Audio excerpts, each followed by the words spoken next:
तो भैया आज हम आपको बताने वाले हैं घर का बंटवारा कैसा होता है। आप बहुत परेशान हैं घर के बंटवारा को लेकर, ज़मीन के बंटवारा को लेकर। आपका भैया आपको परेशान किए हुए बहुत ज़्यादा। तो नियम और कानून जो है आप जान लीजिए और दूसरों को भी बताइए, ताकि आपका ज़िंदगी जो है खुशी से बढ़ सके। क्या नियम है, क्या कानून है घर के बंटवारा को लेकर, ये थोड़ा समझना होगा आपको। देखिए, पहला का ज़माना जो होता ना, पहले का ज़माना, पुराना ज़माना, उसमें आपसी सहमति से लोग बंटवारा कर लिया करते थे और कोई समस्या जो है ना उसमें नहीं पैदा होता था। लेकिन आज का समय है बड़ी लड़ाई झगड़ा वाला। ज़मीन जायदाद के चक्कर में बहुत ज़्यादा वाद विवाद, लड़ाई झगड़े और बहुत सारा, क्या बताया जाए, बहुत सारा विवाद हो जाता है, जान भी जा सकता है। बहुत सारा आप न्यूज़ देखते होंगे। तो इससे बचने के लिए जो है ना, सरकार ने नियम बनाया है। उस नियम के अंतर्गत ही जो है बंटवारा होता है। बहुत बार आपने देखा है कि आपस में घर में लोगों में जो है ज़मीन को, जायदाद को लेकर बहुत वाद विवाद बढ़ जाता है, डेली लड़ाई झगड़ा होता है। इसी को ध्यान में रखते हुए लोगों के मन में जो है ना बहुत सारे कन्फ्यूजन की स्थिति पैदा हो जाती है। उस कन्फ्यूजन की स्थिति को मैं यहाँ दूर करने वाला हूँ। बंटवारा का जो नियम है वो बताने वाला हूँ। मान लीजिए किसी आदमी का 2 पुत्र है या फिर 3 पुत्र है। तो जब बंटवारा होता है घर का, ज़मीन का, तो जो तीनों पुत्र हैं उनको, आपको रहना होगा, वहाँ पर हाजिर रहना होगा, समझें। आज के समय में जो है ना, बहुमत के आधार पर भी बंटवारा हो रहा है। कहने का मतलब है कि बंटवारा जो हो रहा है उसमें 2 पुत्र सहमत हैं, 1 पुत्र सहमत नहीं है। तो वैसे कंडीशन में जो है बहुमत के आधार पर जो है बंटवारा किया जाता है। मान लीजिए कि कोई भाई बंटवारा में राजी नहीं है, सहमति नहीं है, तो बहुमत के आधार पर जब बंटवारा होगा तो ज़मीन का इस तरह से हिस्सा किया जाएगा कि तीनों भाई को जो है बिल्कुल बराबर बराबर हिस्सा मिले। और जो भाई सहमत नहीं था उसको भी कोई बेईमानी नहीं करना है, उसको भी उतना ही हक देना है, उतना ही ज़मीन देना है, जिससे कि सबका अधिकार बिल्कुल बराबर बराबर हो, किसी को न ज़्यादा न किसी को कम। इस तरह से बहुमत के आधार पर बंटवारा किया जाता है।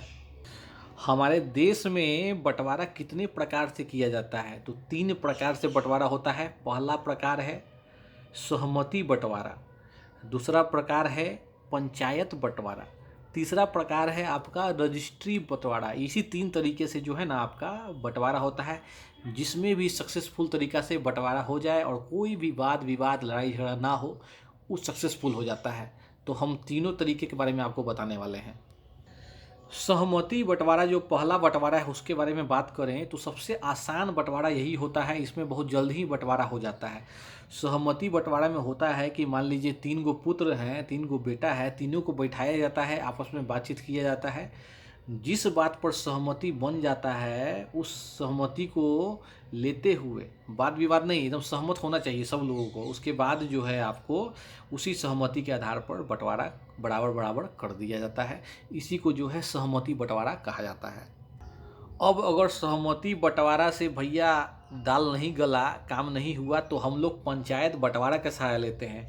पंचायत बंटवारा में क्या होता है कि भाई पंचायत के जो सरपंच होते हैं और पंचायत में जो सारे लोग होते हैं, वही लोग आके आपके घर का फैसला करते हैं, आपसे बात विचार करेंगे। जो भी अच्छा एक डिसीजन होता है, पंचायत के लोग और पंचायत का सरपंच सब मिल के वो लागू करेंगे और वही चीज़ आपको भी मानना होता है। तो पंचायत के लोग और पंचायत का सरपंच सब कुछ देखेंगे, घर द्वार देखेंगे, आपसे बात विचार करेंगे। सब कुछ करने के बाद वो लोग फैसला सुनाएंगे और सबको बराबर बराबर जो है घर का ज़मीन का हिस्सा मिल जाएगा। उसके बाद हम लोग बात करेंगे रजिस्ट्री बंटवारा को लेकर। रजिस्ट्री बंटवारा में क्या होता है, बहुत मतलब कि मजबूत और ठोस तरीके का बंटवारा है। अगर आप चाहते हैं कि ज़मीन का एकदम बिल्कुल सही सही बंटवारा हो, तो ये बिल्कुल ऑफिशियल तरीके से होता है रजिस्ट्री बंटवारा। रजिस्ट्री ऑफिस से कुछ लोग आते हैं, आपका पूरा ज़मीन का, घर का निरीक्षण करते हैं, सब कुछ देखते हैं और देखने के बाद बिल्कुल सही सही निर्णय लेते हैं और फिर जो है बिल्कुल कानूनी तरीके से जो है आपका बराबर बराबर हिस्सा में आपको ज़मीन प्रोवाइड कर दिया जाता है। तो वो लोग बहुत अच्छे तरीके से यह काम करते हैं, जिनको सबको मानना होगा।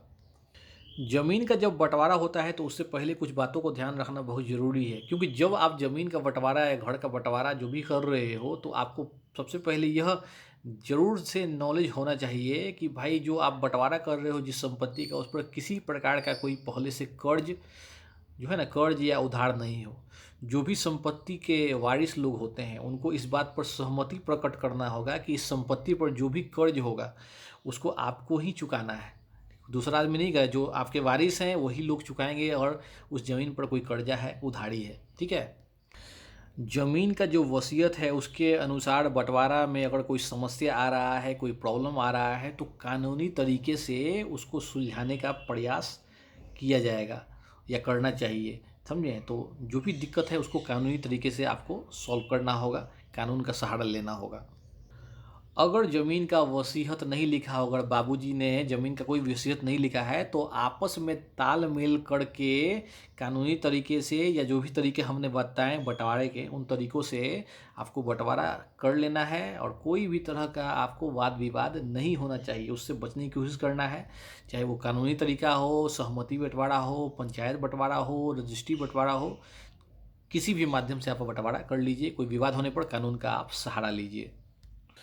और कोनो क्वेश्चन होगा तो कमेंट कीजिएगा, आपके लिए मैं वीडियो बना दूंगा। चलिए, जय हिंद, वंदे मातरम।